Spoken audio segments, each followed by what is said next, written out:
Friends, welcome to my channel.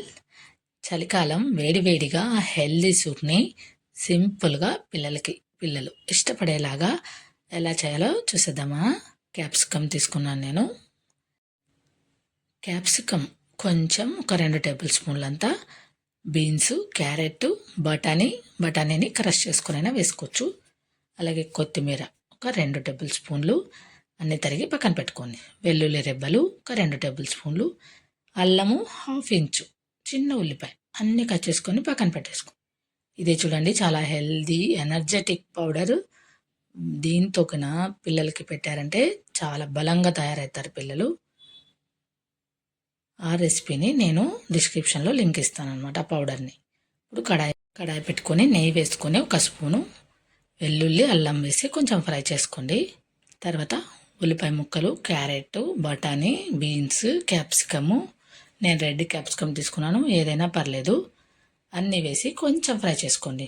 ఎక్కువ అవి fry అవుతూ ఉంటాయి, చిన్న మంట పెట్టేసేయండి. ఇప్పుడు మనం పౌడర్ చూపించా కదా, పౌడర్ని 2 టేబుల్ స్పూన్లు తీసుకొని వాటర్ వేసుకొని మనము కొంచెం జారుగా కలుపుకోండి. జావా చేస్తాం కదా, రాగి మాల్టు, ఇలా ఈ కన్సిస్టెన్సీ ఉంటే సరిపోతుంది, ఉండకట్టకుండా. దాన్ని పక్కన పెట్టేసుకొని ఇప్పుడు కొంచెం ఫ్రై అయినాయి కదా, కొంచెం నోటికి తగులుతూ ఉండాలి వెజిటేబుల్స్. మరీ ఎక్కువ ఫ్రై చేయకండి, ఎక్కువ బాయిల్ కూడా చేయకండి. ఒక గ్లాస్ వాటర్ వేసుకోండి. అలాగే రుచికి తగినంత సాల్ట్ వేసుకొని, చూసారా, బాగా ఉడుకుతున్నప్పుడు జీలకర్ర పొడి, మిరియాల పొడి వేసుకొని బాగా ఇలా మరుగుతూ ఉన్నప్పుడు మనం పౌడర్ని కలిపెట్టుకున్నాం కదా, వాటినంతా ఇందులోకి వేసేసేయండి. వేసి ఉండలు కట్టకుండా తొందరగా చిక్కబడిపోతుంది కదా, ఇలా చూసి కలుపుతూ ఉండండి.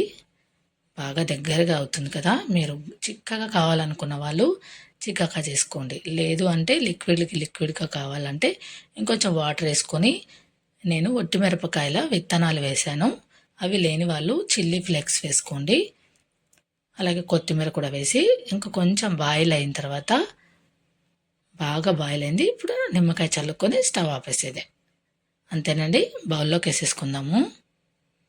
చాలా హెల్దీ, బోన్స్ స్ట్రాంగ్గా ఉంటాయి పిల్లలకి. తప్పకుండా ట్రై చేయండి. లైక్ కొట్టండి. థ్యాంక్